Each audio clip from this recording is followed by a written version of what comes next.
Hola chicos, ¿qué tal? Bienvenidos a Cuestión de Fe. El día de hoy nos reunimos para debatir sobre un tema que viene dando de qué hablar sobre todo estas últimas semanas, la eventual llegada del Papa León XIV a nuestro país. Pero más específicamente lo que trae consigo toda esta llegada, con qué viene, ¿no? Por ejemplo, el posible aumento de marchas o manifestaciones en rechazo a distintas posturas de la Iglesia. Para ello, hemos organizado este encuentro que busca desarrollar una conversación respetuosa y organizada. Tenemos nuestros dos participantes que contarán con sus respectivos tiempos de intervención y respuestas para exponer sus ideas y responder a los distintos puntos de vista. El objetivo de este encuentro es promover un intercambio que nos permite identificar puntos de equilibrio, coincidencias y encontrar reflexiones en común, básicamente, ¿no? Para ello nos acompaña Juan Diego Enciso, miembro de la Comunidad Católica La Barca, y Yam Tello, activista y fundadora del colectivo Flaves. Listo, preséntense chicos. ¿Qué tal? Soy Juan Diego Enciso. Estoy desde hace más de 15 años en la Comunidad Católica La Barca, 15 años desde que practico la fe, soy católico convertido. También he tenido la dicha de participar en varias campañas de unificación del mundo cristiano, de lo que significa la unidad cristiana, ¿no? No polarizaciones entre católicos y evangélicos. Para eso he organizado desde campañas hasta foros y esa es la experiencia y el conocimiento que vengo a aportar acá. ¿Yam? Hola, ¿qué tal? Yo soy Yam Tello, soy fundadora de la organización Adolescente Flaves y también soy activista ya 6 años aproximadamente. Vengo activando en diversos espacios con el fin de poder defender los derechos sexuales y derechos reproductivos de las y los adolescentes, pero también abarco diversos temas sobre derechos humanos que me parecen fundamental poder defender. Soy activista feminista, bisexual, y también, bueno, vengo abarcando y difundiendo sobre todo la implementación de la educación sexual integral en los colegios y en diversos niveles educativos para la formación y la erradicación de violencia. Listo chicos, ahora vamos a entrar al primer bloque de este debate. Este se centra en la relación entre iglesia, política y espacio público. Cada uno va a tener aproximadamente 1 minuto y medio para sus intervenciones. Vamos a responder primero la pregunta inicial y posteriormente, ya después del bloque, abriremos un espacio de réplica contra réplica donde van a poder contraargumentar sus posturas, ¿no? Ok, la pregunta uno es, ¿qué significa para ustedes la llegada del Papa al Perú? ¿Un acto espiritual o un evento político? Empiezas ya. Ok, listo, gracias. Bueno, la llegada del Papa León al Perú realmente es, creo yo que ambas cosas, ¿no? Significa tanto un acto espiritual como un evento político. Digo que es un acto espiritual porque considero de que para muchos peruanos y peruanas quienes practican la religión católica, este es un acontecimiento bastante importante, sobre todo teniendo conocimiento que el Papa actual tiene nacionalidad peruana y que ha sido símbolo de orgullo para muchos y muchas, y que ha sido bastante emblemático el poder tener un papa peruano, por así decirlo. Pero también considero que es un acto o un acontecimiento político, aunque no sea una figura política como tal, considero yo igual desde mis posturas de que todo lo que se realiza y tiene contexto en la sociedad es político. Esta situación lleva a ser política porque interviene bastante en la participación o la presencia del Estado, como el presupuesto que se quiere destinar para poder solventar esta visita del Papa a nuestro país. Teniendo ello en cuenta, es un acto también político porque desde mi postura busco criticar cómo es que el Estado está priorizando este tipo de eventos religiosos que son a veces excluyentes hacia otras personas que no practican esta religión y no destina este presupuesto a otro tipo de acciones. Listo. Ok. Tiempo cumplido. Continuamos ahora con la postura de Juan Diego. Igualmente tienes 1 minuto y medio para contestar. Coincido mucho con Jan, o sea, es plenamente un espacio en el que se puede expresar la fe públicamente como bien lo defiende la Constitución y como bien estamos de acuerdo desde que se definió a la Iglesia como un ente autónomo distinto al Estado. Entonces, perfectamente por ahí. También es un evento político, pero no en el sentido que nosotros podríamos argumentar, por ejemplo, que Balcázar o en el futuro Keiko, ¿no? Quieren tener una mejor reputación para con la gente. Tampoco en el sentido de que sea en el mapa geopolítico sea una figura, por ejemplo, de mucha influencia militar el Papa. No es así. O sea, su liderazgo es plenamente espiritual desde que el Vaticano se separó, digamos, de Italia, se unificó Italia y separaron al Vaticano. Entonces, es más un espacio de compartir y de expresar una fe que comparte, sí, la gran mayoría de peruanos. Y luego vamos a ver por qué no resulta excluyente para las otras minorías religiosas, sino que más bien es una puerta que se abre para que ellos también puedan expresar su fe en un futuro de la misma manera o similar al como el Estado ahora está prestando colaboración a los católicos, en un momento sea también para con ellos, ¿no? Listo, Juan Diego. A continuación vamos a abrir un espacio de réplica. Después de haber escuchado la postura de ambos, cada participante va a contar con 45 segundos para responder o cuestionar sus argumentos. Entonces, empezamos con Jan, después de haber escuchado la postura de Juan Diego. Sí, claro. Bueno, considero que la postura de Juan Diego con la mía comparten un punto en común, que es sobre todo que esta llegada del Papa no solamente significa quizás un acto espiritual, sino que también un evento político, pero algo que también es importante resaltar es que lo consideramos también desde una mirada política, porque trasciende lo espiritual y moviliza recursos estatales que desafortunadamente nuestras autoridades no están gestionando de la manera adecuada y que podrían ser utilizados para otro tipo de acciones. También teniendo en cuenta diversos otros factores que tú lo mencionabas como el Estado laico y lo que manda la Constitución respecto a ello. Entonces nos cuestionamos no solamente por rechazar la fe, sino más que todo por cuestionar cómo es que nuestras autoridades están gestionando estos recursos. Pasaste un poquitito de los 45 segundos, no te preocupes. También tendrás ese cachito de tiempo que ya se pasó para que puedas continuar con tu réplica. Ahora sí, tienes tu tiempo para contrarreplicar lo que menciona Jan. Me alegra muchísimo estar bastante de acuerdo con Jan. Siento que estamos empezando con el mejor pie derecho.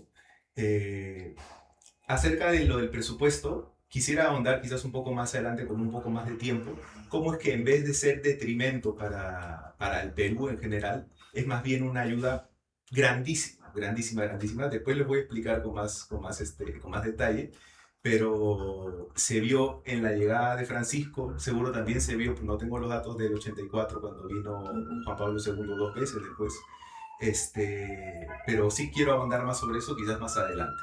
Es un tema muy interesante y que creo que va a aclarar muchísimas dudas, no solo para nosotros, sino en general, ¿no? ¿Qué es lo que significa? ¿Cuál es el impacto económico de la llegada del Papa al Perú?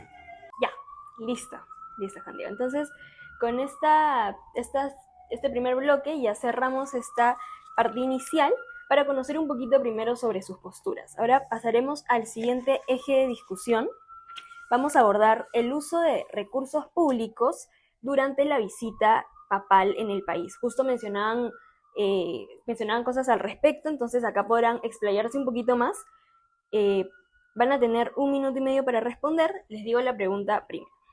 Tomando como antecedente los recursos públicos destinados a la visita papal de 2018, ¿qué criterios deberían justificar el financiamiento estatal de una eventual visita frente a otras necesidades sociales?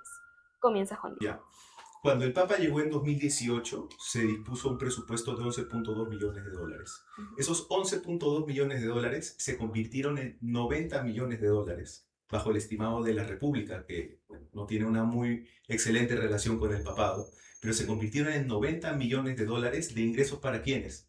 Para todo el sector económico, desde los independientes informales hasta los hoteles, pasando por los mototaxis, pasando por la comida, ¿no? Los comerciantes que están en la calle, más o menos 90 millones. O sea, no fue un gasto del Estado, sino fue una inversión por la que la iglesia no cobró, sino prácticamente el Estado dijo, ¿sabes qué? Pongo 11.2 millones de dólares acá y voy a esperar que mi población se beneficie con 90 millones de dólares. Y fue una movilización de 500.000 personas. Se calcula que para esta hayan 1 millón de personas y visitar 5 ciudades, no solo 3, con posibilidad de ampliar a 7.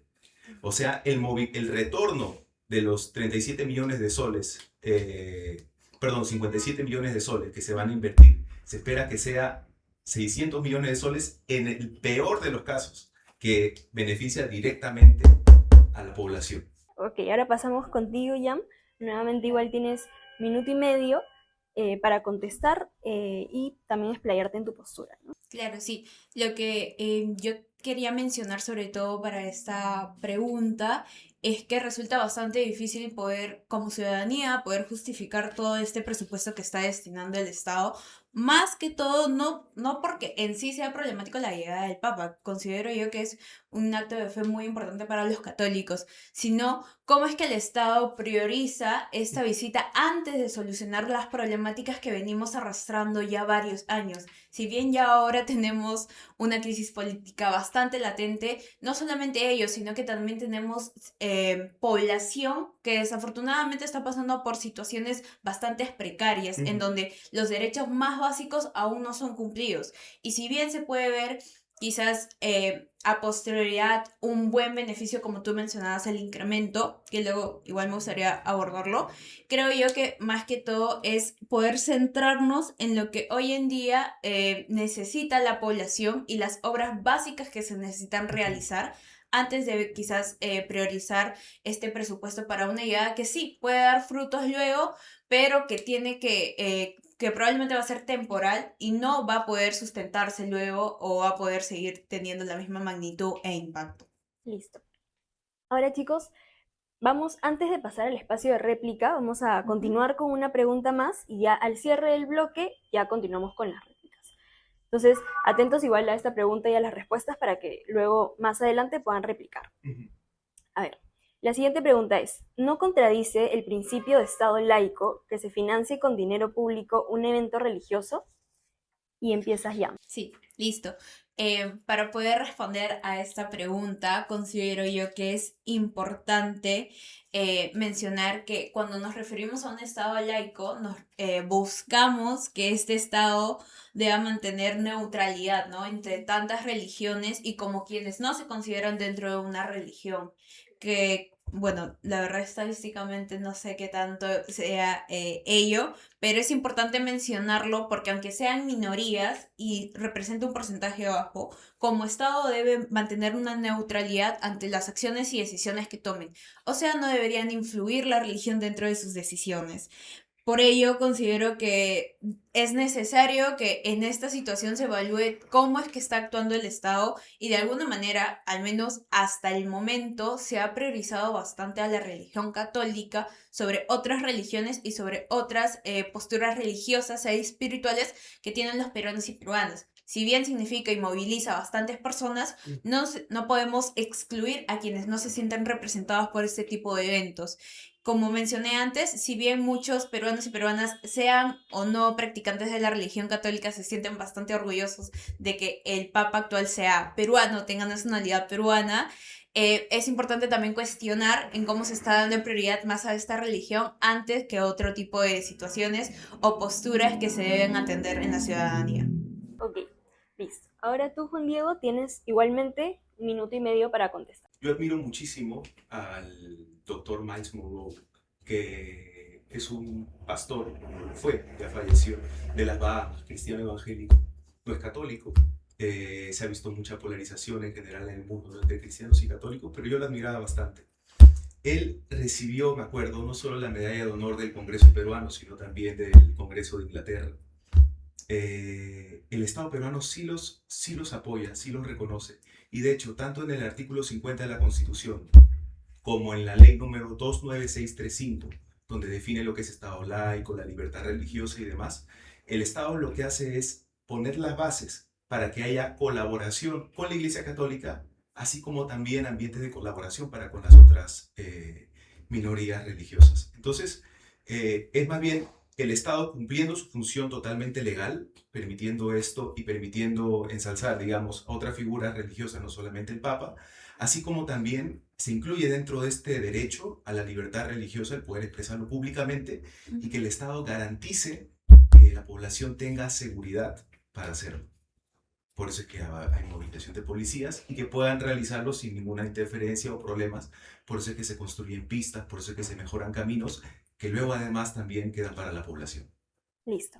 Ahora sí, después de haber escuchado las respuestas de las dos primeras preguntas de este bloque, vamos a continuar con el espacio de réplica.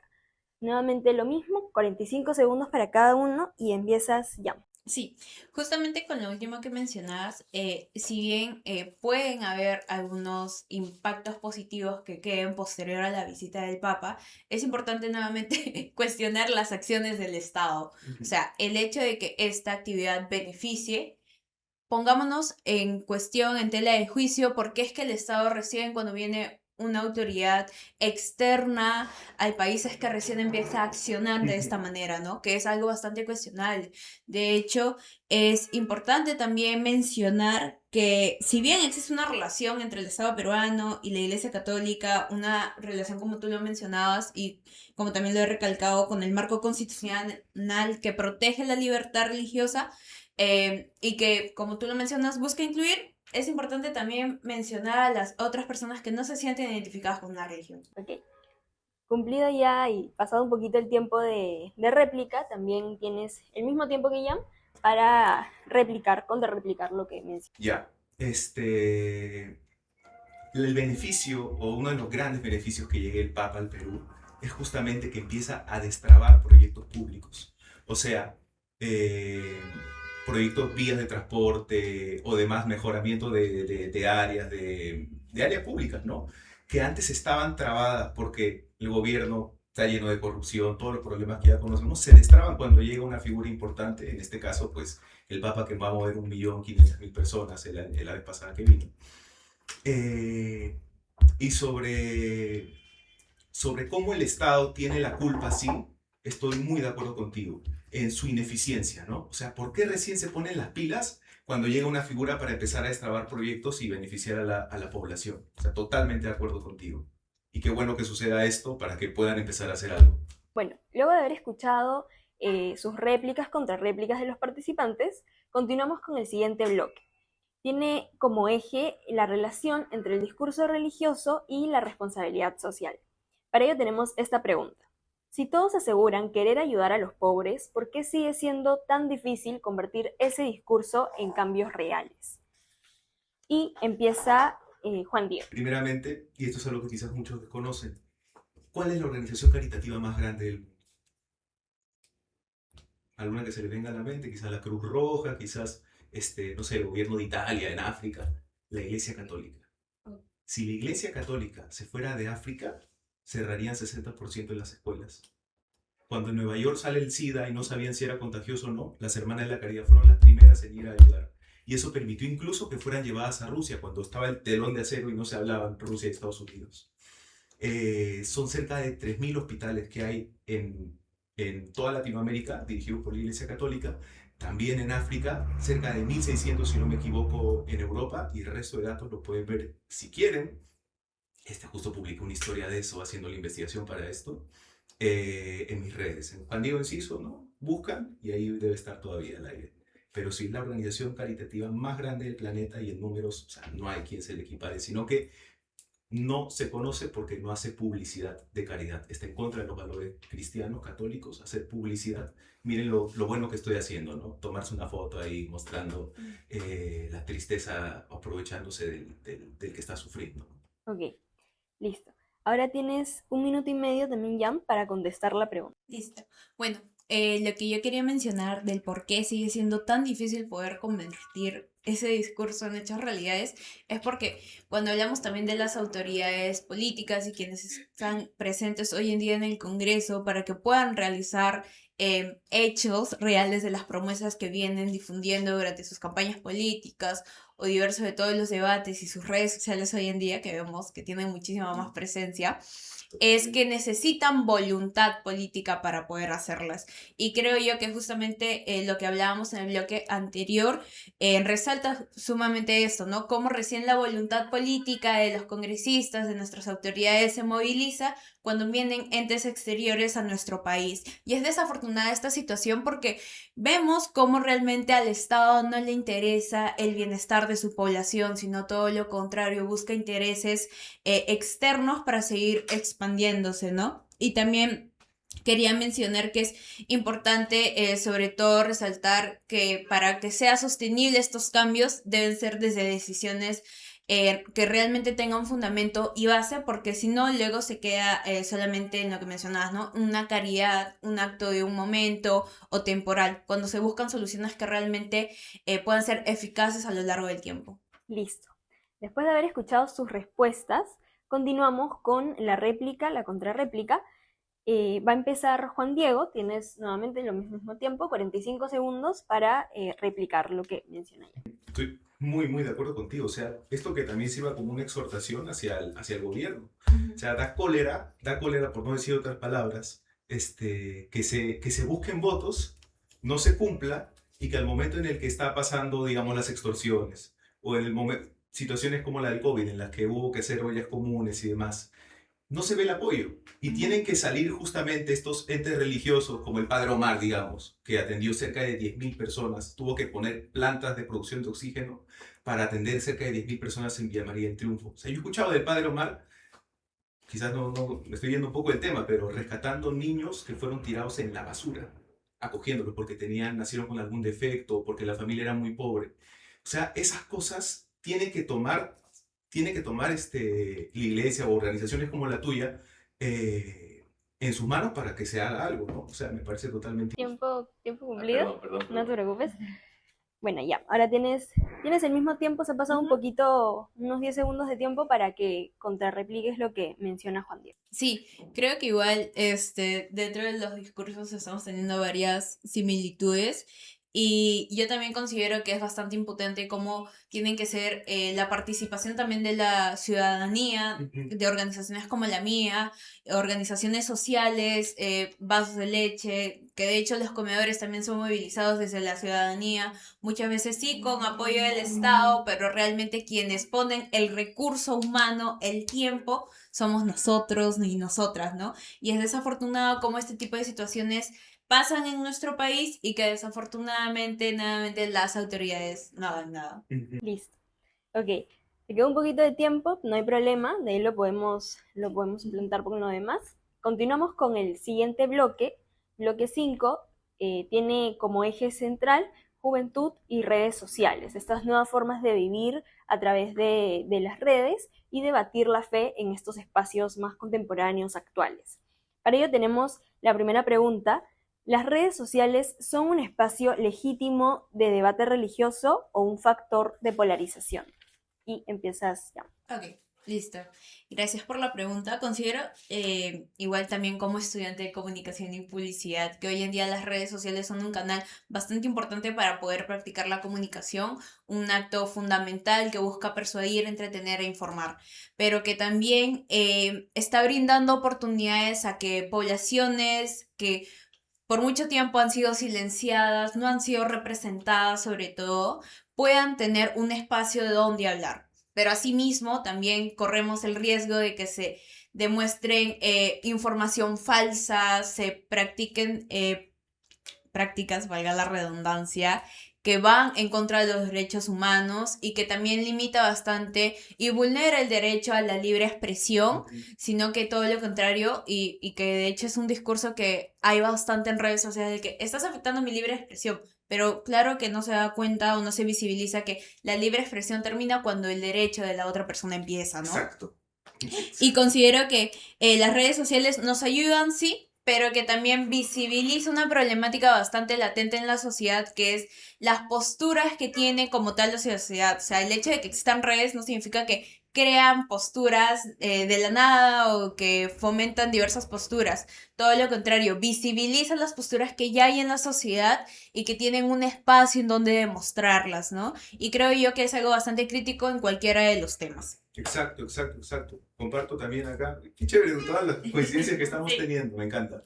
Es necesario que cuando uno exprese, ¿no? Ejerza su derecho de libre expresión, que todos tenemos que hacerlo, se respete mucho al otro, se respete muchísimo. Y bueno, si no lo saben, hace poco terminó la cuaresma para los que somos católicos. Y cuando empezó la cuaresma, nuestro Papa peruano, León XIV, dijo y llamó a una exhortación o una invitación a todos de que, por favor, por esta cuaresma, tengan el propósito de hacer un ayuno del lenguaje.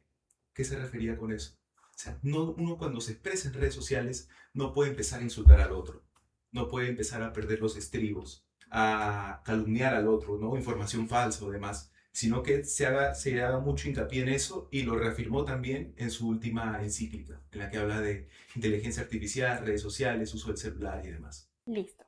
Ahora, antes de pasar a la parte de réplicas, les hago una segunda pregunta aparte de este bloque de redes sociales, fe, y luego más adelante continuamos con ese espacio. A ver, la pregunta ¿es válido que los fieles construyan su fe fuera de las normas de la iglesia? Y empiezas, Juan Diego. Una persona es totalmente libre de vivir su fe como le plazca, como quiera.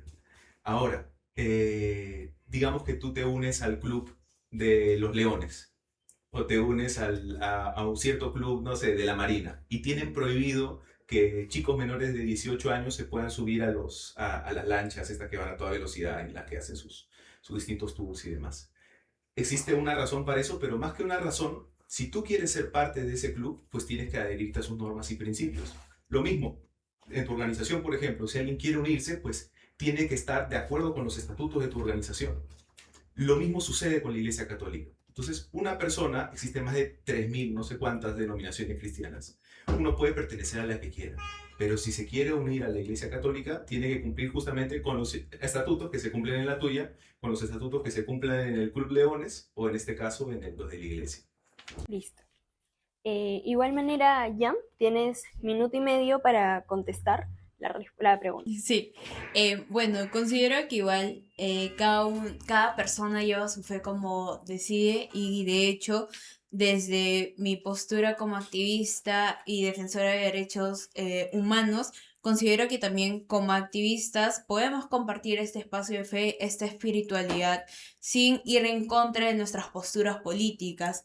Algo que se ve bastante y a veces es bastante criticado es que si eres feminista no puedes ser de tal religión, o si es que estás a favor de cierta postura no puedes ser parte de la iglesia, y creo que ahí a veces se peca quizás un poco del juzgar cómo es que cada uno y una lleva su propia fe, ¿no?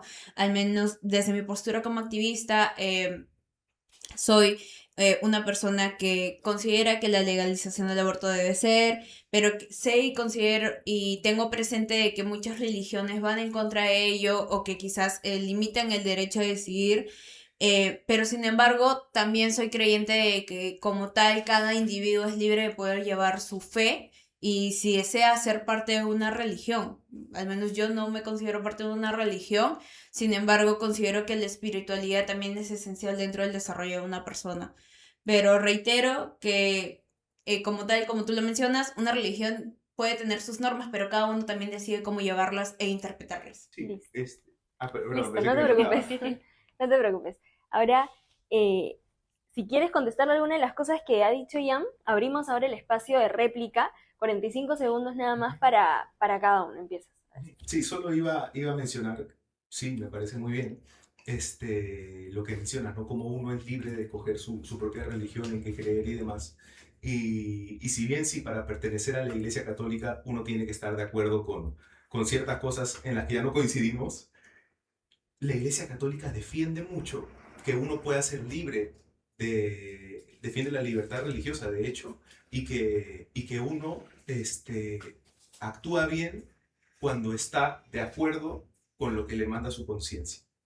Quizás no conoce la fe, quizás no ha tenido la experiencia de conocer a Jesucristo, a Dios, pero si actúa de acuerdo a su conciencia, está bien, y siempre las puertas, así como seguro también donde tú has estado, están abiertas para todo el que quiera conocer un poco más, descubrir qué es y por qué es que tanta gente le encuentra sentido, encuentra, como lo encontraron también seguro en el tuyo, ¿no? Algo por qué luchar, algo por qué vivir. Listo.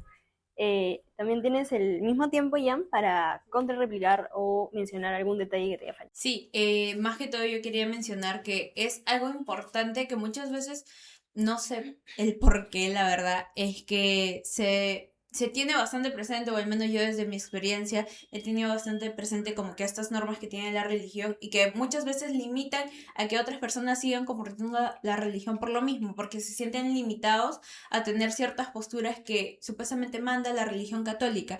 Desafortunadamente, como experiencia propia y también compartiendo con más compañeras activistas, sentimos que dentro de la religión sí hay una limitación de participación de las mujeres en cargos relevantes para la religión, y como tal considero que eso de alguna manera obstaculiza que se pueda vivir libremente la religión como tal. Siento que es un poco contradictorio muchas veces. Listo. Cerramos ahora este espacio de réplicas. Continuamos con el siguiente bloque donde capaz van a poder continuar esta conversación de iglesia y los espacios contemporáneos de ahora, ¿no? Este bloque es de específicamente la iglesia y los conflictos sociales y tensiones contemporáneas de la sociedad, ¿no? La pregunta es, ¿la iglesia debería mantenerse al margen de los conflictos sociales o involucrarse aunque eso genere división? Y empiezas, Juan Diego. Algo que ha caracterizado muchísimo a la Iglesia Católica durante toda su historia y la razón por la que se mantiene en pie, no han pasado 2000 años, es que nunca ha tenido miedo de defender lo que es justo cuando ve una injusticia.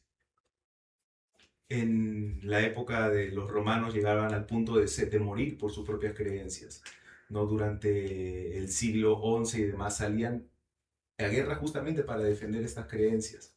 En la actualidad hay gente que da su vida por esto. Y sí, o sea, caracteriza a la Iglesia Católica, así como también a organizaciones del tipo tuyo, no quedarse callado ante la injusticia. Y por eso es que, si bien no toma el papel de ejercer o imponer, hace el llamamiento sobre todo a los que están arriba, a los gobiernos y demás. Oye, ¿por qué no se está apoyando en lo que hablábamos, por ejemplo, ¿no? Pobreza, desigualdad y demás? ¿Por qué están actuando de esta manera? El Papa León XIV no tuvo reparos en decirle eso al Congreso de España. Eso, ¿no? Un llamamiento a la unidad, pero sobre todo a la caridad. Listo, perfecto. Ahora, Jan, podríamos pasar también con tu respuesta, minuto y medio de igual manera. Sí, bueno, considero que es importante que la iglesia también tome un rol relevante, una postura, porque el silencio también es una postura ante situaciones de injusticia y ante problemáticas sociales. Considero que últimamente en estos años, gracias a las redes sociales, se han podido visibilizar también muchas situaciones de vulneración de derechos por parte de la iglesia ejerciendo a diversas poblaciones vulnerables, y que es una situación bastante desafortunada porque también da un panorama de qué tanto podemos confiar en esta identidad espiritual religiosa cuando vemos que quienes se involucran dentro de ello también salen afectados y vulneran sus derechos. Hablo más que todo por estas denuncias de violencia sexual que han tenido muchos integrantes de la iglesia, y cómo no se siente al menos la sociedad civil, desde quienes activamos constantemente, una respuesta realmente eficaz por parte de la iglesia, ¿no? También considero que es importante que la iglesia, con toda la influencia que tiene, puede movilizar, y mediante la comunicación, mediante todos los recursos que tiene, puede de alguna manera proponer o movilizar posturas, y creo yo que esto también determina bastante cómo nuestra sociedad se da, sabiendo que el Perú tiene una sociedad y una población bastante católica o muy apegada a la iglesia. Creo yo que sí debe tener una postura en la iglesia, pero también que no vulnere los derechos. Listo. Ahora, después de haber escuchado la respuesta de Jan, tienes 45 segundos de réplica para replicar de pronto su argumento. Les cuento algo que yo no sabía, porque recién salió la noticia, ¿no? Sucedió hace apenas unas semanas. El Papa León XIV, saben que estuvo acá en Perú, saben que vio directamente todos los escándalos y demás que hubo, ¿no? En específico el del sodalicio. Además de destituir, quitarle al sodalicio sus parroquias y demás, todo lo que hicieron, las sanciones que impuso como Iglesia Católica el Tribunal Eclesial sobre todos ellos, ahora, hace poco, envió el Papa León XIV un delegado especial para que coja al cardenal de acá de Lima y a nuestro segundo cardenal de todo en el Perú y los llevara a Catacaos, a la parroquia donde se vulneraron muchísimas de estas cosas, que donde quizás sucedieron más de estos escándalos, y les hizo así, ¿no? El vigilante del Papa, digamos, ¡pum!, arrodíllense y pidan perdón. Ahí estaban justamente las personas afectadas, y si no me equivoco también porque era una zona de provincia, ¿no? Población indígena que creo que asistía y se vio directamente vulnerada con todos los abusos que sucedieron. Entonces sí, sí, cuando se hay una manzana podrida, sobre todo se ve ahora con el Papa León XIV, retírenla y hagan lo mejor porque no vuelva a suceder, reparen el daño, no importa que se humillen, pero van a pedir perdón y van a enmendar todo el daño que hicieron. Listo. Ese es el mensaje que ha dado. Okay. Ahora también tienes el mismo tiempo que ha tenido Juan Diego para replicar. No sé si gustas decirle algo en estos 45 segundos. Sí, bueno, lo que quería mencionar es que si bien yo también supe de estas intenciones del Papa León XIV, es importante también mencionar que no solamente basta con una solución desde lo espiritual, sino también la búsqueda de la justicia ante este tipo de situaciones. Desafortunadamente, tampoco es que el Estado colabore mucho con este tipo de situaciones y vulneración de derechos, pero que sin embargo es dable y es totalmente permitido que como ciudadanos y ciudadanas nos cuestionemos y que la iglesia también permita que nos cuestionemos cómo es que estas autoridades tan grandes pudieron llegar al poder y luego vulnerar derechos y luego violentar a tantos integrantes de su propia iglesia, ¿no? Me parece una situación realmente desafortunada y es importante sobre todo seguir cuestionándola, ¿no? Creo yo que muchas veces se cuestiona la religión por este tipo de situaciones. Y castigándola. Exacto. Listo, chicos. Después de su espacio de réplica, ya vamos por el último bloque, y ya con las conclusiones finales tenemos una última pregunta donde ya no van a haber réplicas, simplemente para que ustedes cierren con su idea. Les vamos a dar igual lo mismo, 1.5 minutos para plantear su pregunta, pero si se pasan, si deciden tener un poquito más de tiempo, no hay problema porque ya este es el cierre, ¿no? La pregunta es, ¿qué futuro le depara a la iglesia en el Perú? ¿Creen que va a cambiar al ritmo de la sociedad? ¿Va a ir a pie de acuerdo a cómo se mueve la sociedad o se va a quedar atrás? Y comienzas ya. Bueno, considero que hoy en día, gracias al exceso de información que la sociedad entera tiene, igual se sabe que hay poblaciones donde aún la información es bastante escasa, pero creo yo que muchos jóvenes estamos teniendo esta oportunidad de poder cuestionarnos sobre todo y de cuestionar también la religión. Y creo que esto es algo muy valioso, sobre todo porque identificamos y empezamos a nombrar las problemáticas como deben ser. Creo yo que se ha caracterizado mucho esta generación como la generación de cristal, pero que sin embargo considero que es una virtud bastante buena porque empezamos a cuestionarnos cada una de las situaciones que pasan en la sociedad. La iglesia posiblemente tenga más o no creyentes o participantes activos, pero yo creo que es bastante valioso esta oportunidad de cuestionamiento que hoy en día tenemos y la oportunidad de poder decidir libremente si queremos pertenecer a una religión o no. Y más allá de eso, sobre todo, priorizar nuestra postura ante los derechos humanos y su cumplimiento antes de quizás unirnos a una religión. Creo que hoy en día muchos jóvenes, gracias al acceso a la información, están pudiendo tener ello y creo, bueno, al menos desde mi postura conozco bastantes jóvenes que hoy en día se consideran agnósticos o no una religión como tal con la cual han sido criados por esta misma oportunidad de descubrimiento propio. Listo. Continuamos ahora contigo, Juan Diego, con tu respuesta a la pregunta. Han sido, ¿cuánto más o menos? Unos, sí, 2000 años, pero si consideras todos los valores que enseñó que toma la cristiandad, hablamos de 4000 años, porque empezó con los judíos. ¿Y cuáles son los valores que comparte? No matarás, no robarás, respeta a tu padre, a tu madre, ¿no? La caridad para con el prójimo. Trata a tu prójimo como a ti mismo, como te gustaría ser tratado. Estos valores y estos principios se han venido defendiendo todo este tiempo, justamente, y se incluyeron en tanto para la ONU, la Declaración de los Derechos Humanos, también como para nuestra constitución y demás. Todos estos valores tuvieron muchísima influencia, justamente porque funcionan. Entonces, la iglesia ha tenido 2000 años.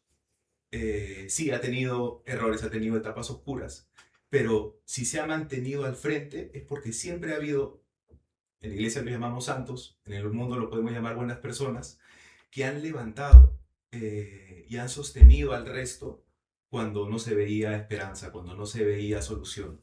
Y mientras se llame a la conversión, que es justamente querer vivir de verdad tu fe, no tenerlo como que me digo católico, pero en la casa soy un desastre, con mi familia soy la peor persona, un asco, sino convertirse. Cuando se hace un llamamiento a la verdadera conversión, se puede empezar a cambiar la sociedad, pueden empezar a salir más de estos santos, estas buenas personas que practican su fe de corazón, y eso es lo que viene a ser el Papa al Perú.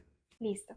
Bueno, chicos, hemos escuchado sus distintas perspectivas, sus argumentos, también de pronto ahí sus contraargumentos, las fricciones que tenían en algunos temas, pero aún así creo que podemos rescatar de todo este espacio que han tenido su equilibrio, han tenido puntos donde ambos han coincidido, incluso capaz para algunos, para la audiencia, sorprendentemente han coincidido en algunos puntos, pero hemos logrado generar este espacio de conversación, de reflexión de pronto, y bueno, más allá de las diferencias, como les mencionaba, lo que buscábamos era que la audiencia pueda reflexionar en cuanto a religión, a políticas, a toda la conversación de sociedad que hay detrás, ¿no? Que también es bastante importante y no podemos dejar atrás. Entonces, muchas gracias a los dos chicos por venir, por su participación en el debate. Gracias por acompañarnos en esta oportunidad. Nos vemos la próxima. Esto ha sido Cuestión de Fe. Gracias. Gracias.